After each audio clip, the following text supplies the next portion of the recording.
गिनते हो दिमाग पर जोर डालकर गलतियां मेरी, कभी दिल पर हाथ रखकर पूछना कि कसूर किसका था। अगर दिमाग पर जोर डालकर गलतियां गिन रहे हो तो जाहिर सी बात है दिमाग तेज होना चाहिए, वरना बेचारे या बेचारे की आप गलत गलतियां गिन लोगे। तीन ऐसी खाने की चीजें, तीन ऐसे सुपर फूड जो शायद आपके दिमाग को चाचा चौधरी की तरह तेज कर दे। पहला है ब्लूबेरीज। ब्लूबेरीज में फ्लैवेनॉइड नाम का केमिकल होता है। यह केमिकल क्या करता है? यह केमिकल बॉडी में इन्फ्लेमेशन और सूजन को कम करता है। यह इन्फ्लेमेशन और सूजन जिम्मेदार होती है शरीर और दिमाग के बूढ़े होने के लिए। एक रिसर्च की गई जिसमें 28 लोगों को 24 हफ्ते तक ब्लूबेरी का जूस दिया गया। फिर जो फाइंडिंग आई वो चौंकाने वाली थी। हुआ यूं कि जिन लोगों को जूस दिया गया है, दिमाग के उस हिस्से में खून का बहाव अचानक से तेज हो गया है जो हिस्सा जिम्मेदार होता है बुद्धिमत्ता के लिए, इंटेलिजेंस के लिए। तो आखिर ऐसा होता क्या है ब्लूबेरीज में? बेसिकली नीले और बैंगनी रंग के फल और सब्जियों में एंटीऑक्सीडेंट की भरपूर मात्रा होती है। ये एंटीऑक्सीडेंट क्या करते हैं? ये बेसिकली जो बॉडी में फ्री रेडिकल्स बनते हैं उनको चेक एंड बैलेंस पे रखते हैं।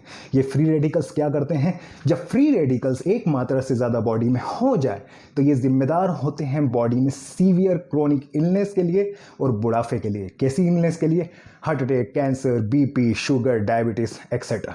दूसरा हमारा सुपर फूड है ग्रीन वेजिस, हरी साग सब्जियां। आपको लगता होगा कि ये हरी साग सब्जियां सिर्फ वजन कम करने के लिए काम आती है, लेकिन ऐसा बिल्कुल भी नहीं है। ये बॉडी में क्रिस्टल इंटेलिजेंस को डेवलप करती है। ये क्रिस्टल इंटेलिजेंस क्या होता है, इसको समझने के लिए एक लाइन सुनिए। दारू जितनी पुरानी होती जाती है उसका शबाब और खुमार और बढ़ता जाता है। मतलब हमारी उम्र जैसे ही बढ़ती चली जाती है, हमारा इकट्ठा किया हुआ नॉलेज को यूज़ करने की हमारी कैपेसिटी कम होते जाती है, हमारी क्षमता कम होते जाती है। लेकिन अगर क्रिस्टल इंटेलिजेंस हम में डेवलप है तो हम उसी नॉलेज को बहुत अच्छी तरीके से आगे की उम्र में भी इस्तेमाल कर सकते हैं। तो आज के बाद आपको कोई इंप्रेसिव पर्सनैलिटी का कोई उम्र दराज बंदा या बंदी नजर आए तो समझ लेना वो हरी सब्जियां खूब खाता होगा। तीसरा सुपर फूड है चॉकलेट, लेकिन डार्क चॉकलेट। आपको क्या लगाता है चॉकलेट सिर्फ आपके वैलेंटाइन के मुंह में पानी लाने का काम करते हैं? जी नहीं। एक फाइंडिंग की गई, उनमें 200 लोगों को 8 दिन तक चॉकलेट दी गई, जिस चॉकलेट में 70% कोको और 30% चीनी, दूध, मक्खन वगैरह था। आम चॉकलेट में 30% कोको होता है। तो फाइंडिंग्स क्या थी? फाइंडिंग्स ये थी कि उनकी बॉडी में ब्लड फ्लो बढ़ा। दूसरा, उनके जो मूड स्विंग्स थे वो काफ़ी कम हो गए, जिससे वो खुश रहने लगे और अपने दिमाग को बेटर तरीके से यूटिलाइज करने लगे हैं। एक फाइंडिंग और है, लड़कियां जब पीरियड्स में होती हैं तो वो सीवियर दर्द से गुजर रही होती है और ड्रास्टिकली मूड स्विंग से गुजर रही होती है। ऐसे टाइम पे फाइंडिंग ये कहती है कि चॉकलेट देने से उनके दर्द में कमी आती है और उनके मूड स्विंग्स कम होते हैं। अब ऐसी 3 चीज़ जो आपको बिल्कुल नहीं खाना चाहिए, जो आपके दिमाग के लिए बहुत हानिकारक होती है। पहली चीनी, दूसरी रिफाइंड फ्लोर मैदा, तीसरा तला हुआ चीज़ें। अब इन सब चीज़ों को सुन के आपको क्या याद आता है? मुझे तो भाई साहब याद आती है जलेबियाँ और बालूशाही।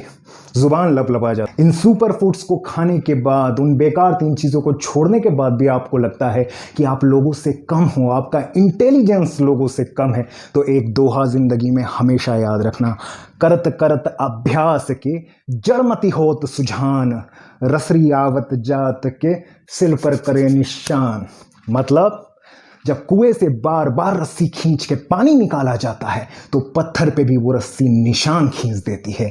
वैसे ही अभ्यास अभ्यास अभ्यास प्रैक्टिस कर करके आप एक्सीलेंस की एक नई ऊंचाइयों पे, जिसकी आप कल्पना भी नहीं कर सकते, वहां तक पहुंचा जा सकता है। आखिरी में, हर इंसान को कामयाबी मिलने का रास्ता अलग होता है, लेकिन अगर किसी को कामयाबी लेट से मिले तो वो इंसान बेवकूफ़ नहीं होता है। खुश रहिए। जो आपसे प्यार करता है उन्हें प्यार कीजिए और अपनों का ख्याल रखिए।